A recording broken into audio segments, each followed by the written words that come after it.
Ya, silakan masuk.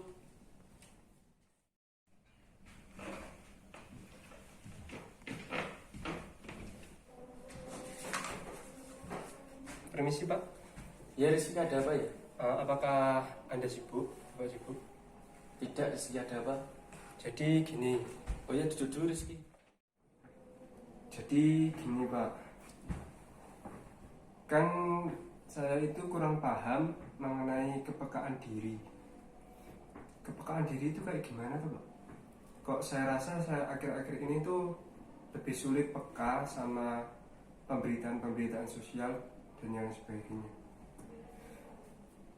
Jadi gini, Rizky, kepekaan diri dan sosial itu seperti kayak gimana cara kita tuh menanggapi hal-hal dalam sosial kita, misalnya dalam bersosialisasi atau di masyarakat. Itu sangat penting kepekaan diri itu, karena kepekaan diri dalam sosial itu akan menumbuhkan rasa empati kita yang tinggi, jadi akan sangat berguna ke depannya dan di masyarakat.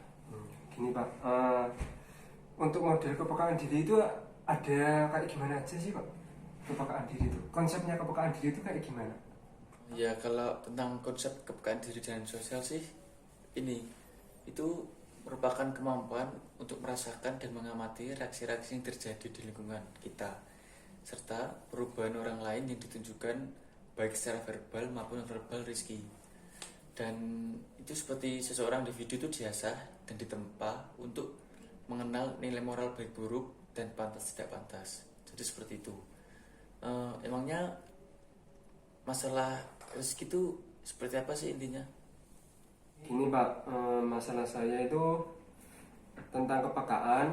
Saya rasa diri saya itu kurang peka sama sama organisasi. Kan saya orangnya kurang ikut organisasi-organisasi di kampus atau organisasi di luar kampus. Nah, itu yang masalah saya itu kurang pekanya di situ, kurang peka terhadap organisasi-organisasi. Terus yang kedua, kalau misalnya ada teman saya yang ngerasa kayak sedih atau butuh hiburan atau gimana itu, saya rasa itu saya kayaknya kok kurang peka, kurang bisa merasakan empati kepada teman saya gitu, kurang simpati. Jadi kayak kepekaan dari saya itu kurang. Jadi itu kayak gitu Pak. Lalu dari masalah saya tadi itu, cara untuk menumbuhkan kepekaan sosial sendiri itu kayak gimana Pak? Ya, kalau cara menumbuhkan sikap kepekaan sosial itu ya, misalnya yang pertama kita tuh harus menyadari kalau kita tuh makhluk sosial, pasti membutuhkan orang lain. Jadi kita tuh ya harus peka agar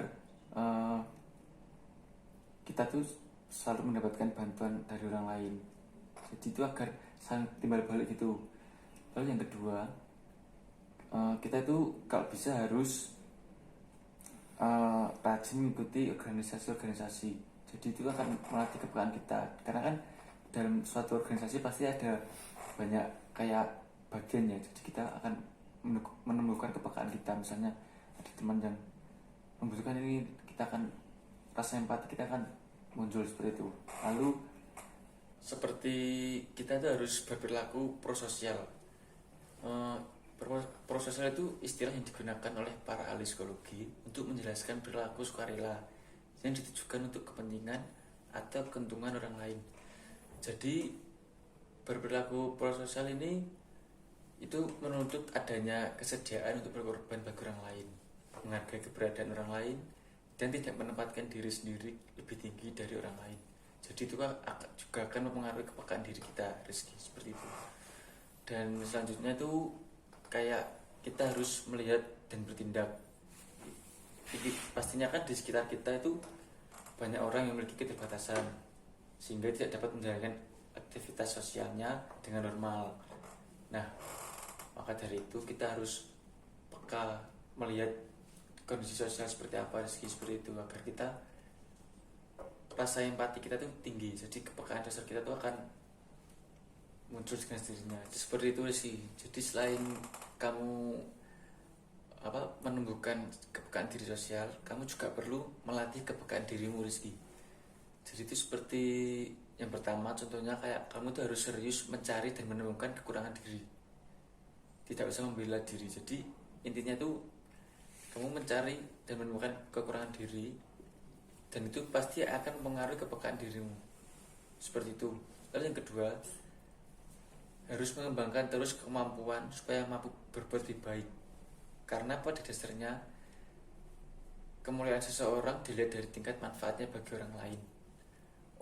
Orang itu memang cenderung lebih sibuk dengan kepentingan dirinya, dengan aktivitasnya yang menguntungkan diri. Seperti misalnya kamu tadi Rizky yang kurang peka terhadap temanmu yang sedih atau murung, kamu tidak ada rasa dalam dirimu itu untuk menghiburnya, untuk berbaur.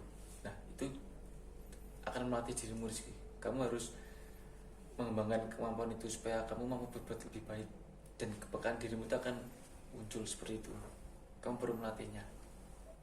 Oh, jadi seperti itu ya Pak ya? Ya Rizky. Ya sudah Pak, terima kasih. Saya jadi paham dan mengerti apa itu konsep kepekaan diri dan sebagainya.